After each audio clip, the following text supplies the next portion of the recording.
Pues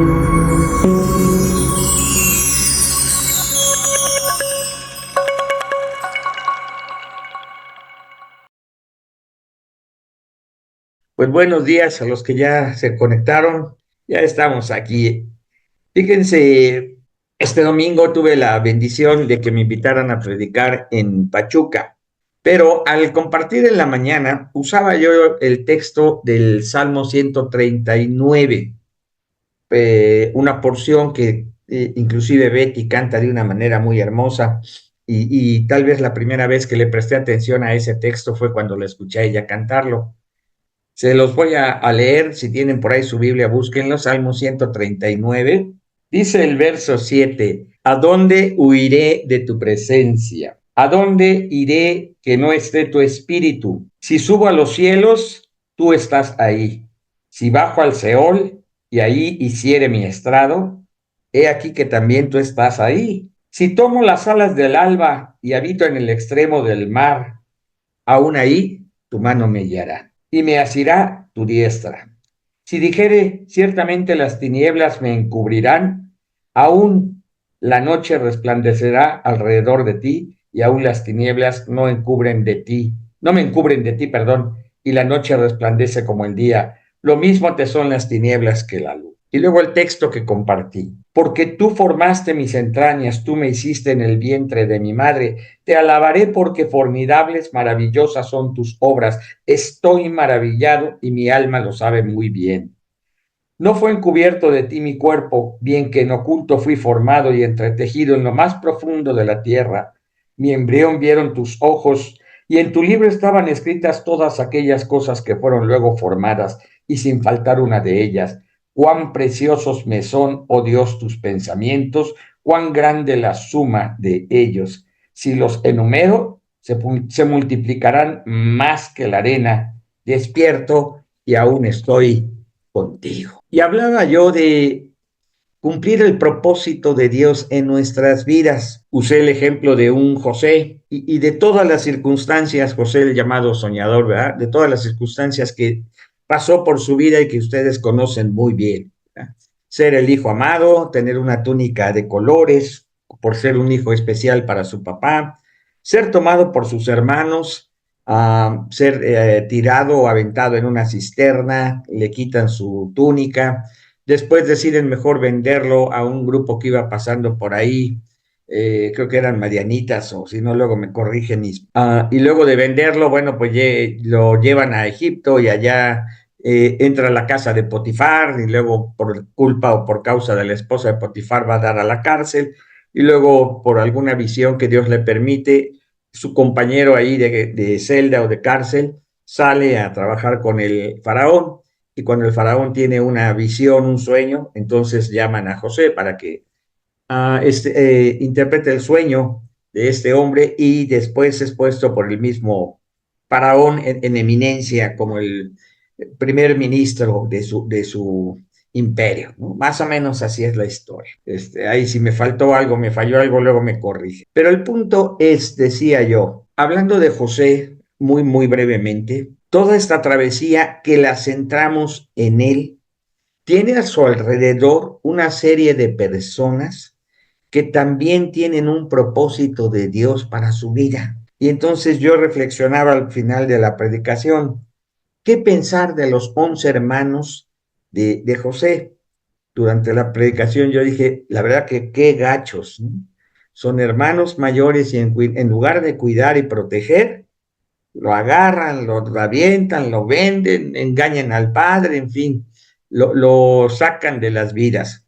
Pero los otros 11 también son hijos de Jacob, de Israel, y Dios los usa para levantar de cada uno de ellos una de las tribus de Israel. Y tal vez ese momento no nos deje verlos como patriarcas, pero al fin y al cabo lo son cada uno para su propia tribu, y cada uno tiene un propósito de Dios para también con su tribu cumplir un propósito de Dios en cada persona. ¿Qué decir de los mercaderes que lo compraron? Ah, qué infelices, tratantes de esclavos, qué bárbaros, deberían irse al infierno. Pero pues resulta que ellos son el medio que Dios utiliza para llevar a José a donde Dios lo quería tener. En otras palabras, también había un propósito de Dios para esas personas. Tal vez hoy nosotros centramos mucho en la cuestión del propósito, en la salvación, en la predicación, en fin, pero cada aspecto de nuestra vida está dentro de un gran propósito de Dios. Recordaba yo que cuando predicábamos hace muchos años, ¿verdad? Javier se acordará, le decíamos a la gente, Dios tiene un plan maravilloso para tu vida. Y así lo decían las 4 leyes espirituales, tal vez Rubén Moreno, que también es ya veterotestamentario, ¿no? Se acuerde de los libritos de las 4 leyes espirituales. Y con estas compartíamos y uno de estos puntos decía, Dios tiene un plan maravilloso para tu vida. No sé tú, pero a veces a mí esta cuestión me decía o se me quedaba solo cuando cosas extraordinarias pasaban en mi vida. Tal vez el día que acepté a Jesucristo, wow, un día maravilloso, ese es el plan maravilloso de Dios. O tal vez el día que me casé, o tal vez el día que fui papá, ¿verdad? Los 2 días que fuimos papás. Tal vez esos son los momentos que decimos, ese era el momento del plan maravilloso de Dios. Pero, pues bueno, más adelante fui comprendiendo que no solo son esos momentos tan especiales. Una vez que lo venden en casa de Potifar, ¿no? También podríamos decir algunas cosas de la esposa de Potifar, ¿verdad? De qué bárbara, qué mujer, qué tremenda, no, hombre, se pasó de lanza, y no, esa mujer de veras no vale la pena. En fin, el caso es que esa circunstancia, ese intento de esta mujer y esa mentira de esta mujer, llevan a José al lugar donde Dios lo quería tener, que en ese momento era la cárcel, junto con su compañero que después lo conectaría con el faraón, el compañero, los carceleros, los sueños, los compañeros de prisión, los carceleros y, en fin, toda esta gente también tenía un propósito de Dios en sus vidas. Y es importante poder ver más allá de solo un plan maravilloso para mi vida, o mejor aún, verlo ya como el plan eterno de Dios para toda la humanidad, donde todos somos parte de esto, donde todos somos parte de esto. Llega con el faraón, ¿no? Le interpreta ahí su visión, su sueño, perdón, y es puesto en eminencia. Y el estar en esa posición, probablemente nosotros nos enfoquemos mucho a cómo es el medio en el que Dios bendice a Jacob y a toda su casa, trayéndolos a Egipto y poniéndolos ahí para que vivan, tengan comida, etcétera, etcétera. Pero el plan maravilloso de Dios para la vida de José también todo abarcaba a toda la nación, porque mientras él gobernó, toda la nación fue bendecida. Todo Egipto fue bendecido. Trabajó cuando había que trabajar, guardó cuando había que guardar, produjo cuando había que producir y administró cuando había que administrar por causa de necesidad. El plan de Dios para nuestras vidas no solo abarca mi vida, no solo abarca a los que están más cercanos conmigo, no solo abarca a los que ni siquiera alcanzo a ver. Tal vez hablando de misiones pudiéramos decir, ay, pues ¿para qué oramos por los, no sé cuántos chinos son ya, 1.700 millones, o cuántos hindú o personas de la India también, 1.500, 1.600 millones? ¿Para qué oramos por ellos si ni los conocemos? Y al paso que vamos, probablemente o seguramente nunca estaremos ni en la India ni en China. ¿Para qué oramos? No obstante, ¿tú qué sabes si el plan de Dios, el plan maravilloso de Dios para tu vida, te hace estar orando por algo que es parte del todo de Dios, del plan eterno de Dios, del propósito eterno de Dios, para una persona o para una nación o para un mundo? ¿Qué sabemos si compartirle el Evangelio a una persona traerá un fruto abundante de 100, de 200, de 500, de miles? Y creo que a veces nos quedamos cortos en nuestra fe. Déjenme ir al texto para ver solo 2 o 3 versículos. Empieza diciendo, ¿a dónde me iré de tu presencia y a dónde yo huiré de tu presencia? De tu espíritu primero y después de tu presencia. Ya en la noche, platicando con el pastor que me invitó, le decía, mira, una de las cosas que Dios me ha revelado y a mí me quedan muy claras, y es una de mis convicciones más firmes, es que Dios es soberano. Y me dijo, eres calvinista. No, soy cristiano. Pero si me quieres tachar de alguna teología, tal vez estoy más cercano a ser reformado que alguna otra cosa. Pero creo firmemente que Dios es el Dios absoluto de todas las cosas de la historia o de cada detalle de la historia. Y eso incluye mi historia, tu historia, nuestras historias, de cada detalle. Porque si yo no entendiera, si yo no le creyera a Dios que Él es el creador y sustentador de todas las cosas, de todos los momentos, de mi vida y de la vida de la humanidad, del universo mismo, no sería Dios si Dios estuviera condicionado a mis decisiones, a mis emociones, y tendría que cambiar su plan cada vez que a Eliud se le ocurre algo. Caray, no sería Dios. Tal vez sería el mayordomo de la vida de Eliud, es decir, yo ordeno y él hace, pero no sería Dios. Y platicando esto yo le decía, las más de las veces cuando damos un sermón, nos centramos tanto en las personas que olvidamos que el propósito es compartir al Dios revelado en la Escritura, ¿no? Compartir lo que Dios dice acerca de Dios y que la gente fundamente su fe en Dios, en lo que Dios dice acerca de Dios, en lo que Dios ha revelado acerca de sí mismo. Entonces creo que habrá una visitación sobre la vida de cada uno de nosotros. Revelación. En la noche escuchaba yo una reflexión y hablaban de Pedro cuando estaba en la cárcel y cuando va saliendo, pasando puerta tras puerta metálica, ¿verdad? Y de la cárcel, y cómo hasta el momento que está completamente afuera se da cuenta, cae en cuenta de que no era una visión, estaba realmente fuera de la cárcel. Y decían, a diferencia de Rode, que nada más oyó la voz de Pedro en la puerta, y del gozo no le abrió, ¿verdad? Pero creyó que era Pedro, tan es así que entró corriendo a decirle a todos los que estaban ahí, oigan, Pedro está tocando a la puerta. La revelación es tener esta plena, firme convicción de que lo que Dios dice es cierto y verdadero. ¿A dónde me iré de su presencia? ¿Cómo me saldré de su plan?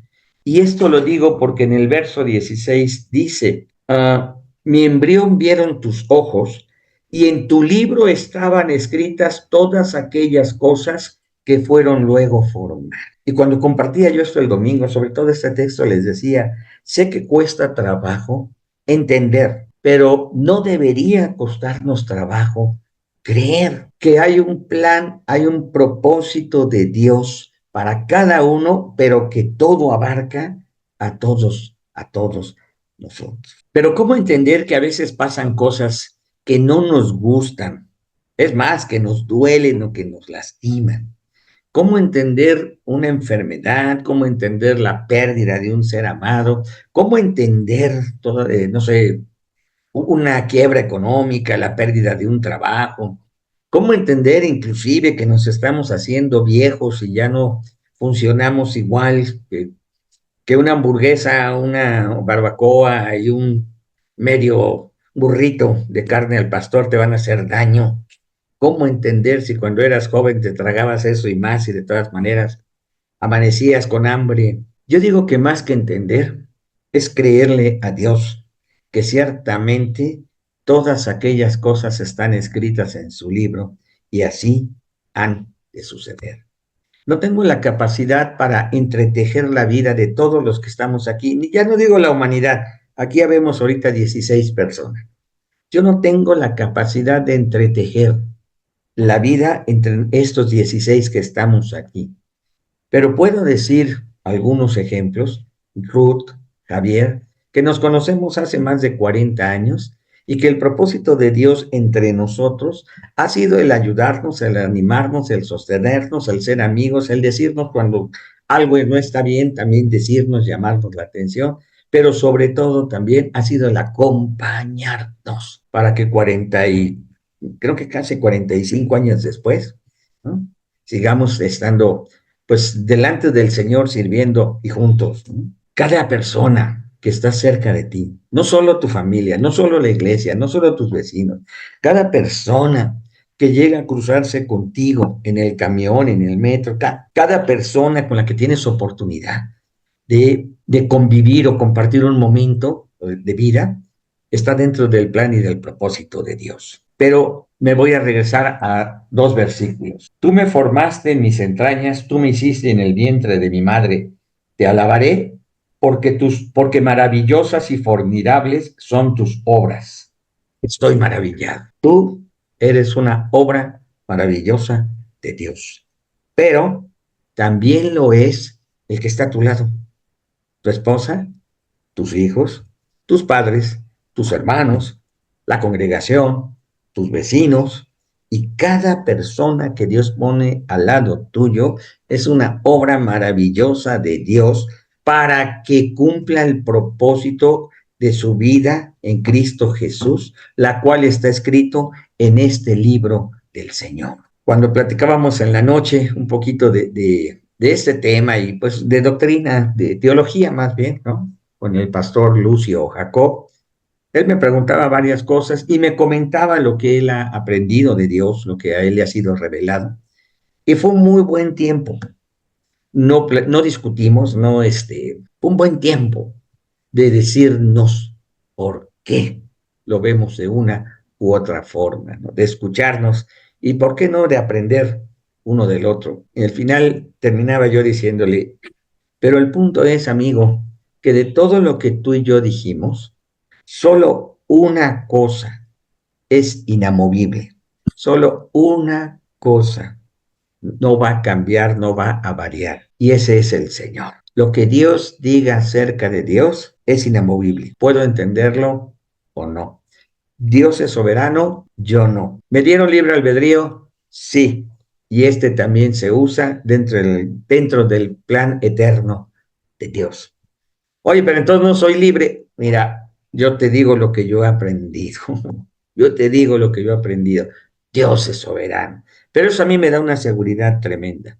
Pasan cosas que no me gustan, que yo no quisiera que sucedieran, inclusive veces decisiones que yo he tomado, de las cuales me hago responsable, sí, también, pero sé que estoy dentro de un plan de Dios. Sé que dentro de ese plan, Dios cumplirá su propósito en mí porque en su libro estaban escritas todas aquellas cosas que después serían. ¿Por qué comparto esto, muchachos, hermanos, amadas, hermanas? Simple y sencillamente porque muchas de las ocasiones nos quedamos aquí en la cabeza en todo lo que yo puedo o tengo que hacer. Tengo que creerle a Dios, obedecer a Dios, perdón, y así sucesivamente. Pero hoy nada más quería recordarles, pero Dios tiene el control de todas las cosas. Ayer nos dieron una noticia que no fue muy grata y bueno, ya sabes que cuando eso sucede, te duermes con esa cosa en tu cabeza. Y luego como a las 3:30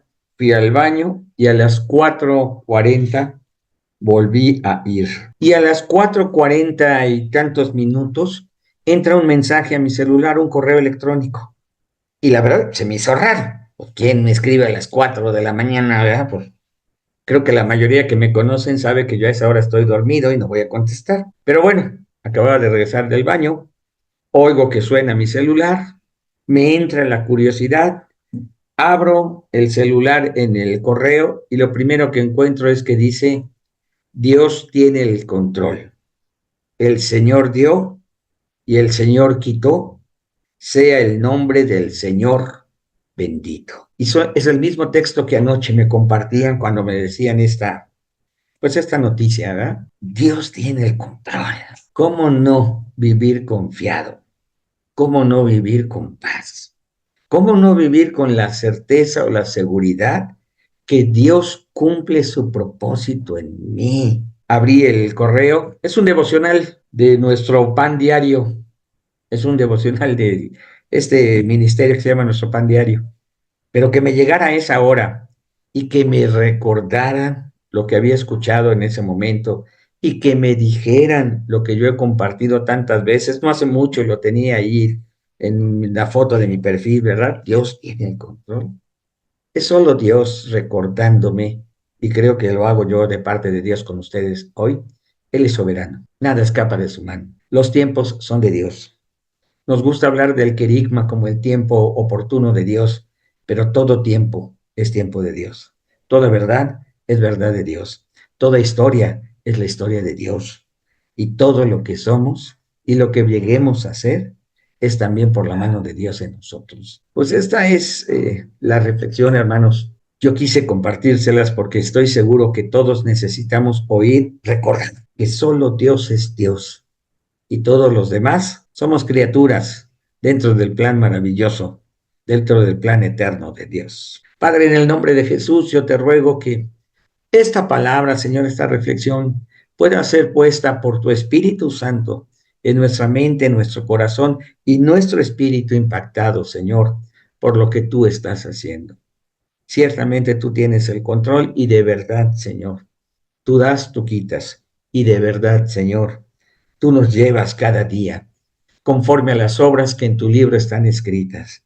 Y de verdad, Señor, creemos, no podemos hoy huir, no podemos salir de tu presencia. Sé tú bendito, Señor, pero nosotros muy bendecidos al contar con tu presencia, tu guía, tu respaldo. Gracias en el nombre precioso de Jesús. Amén.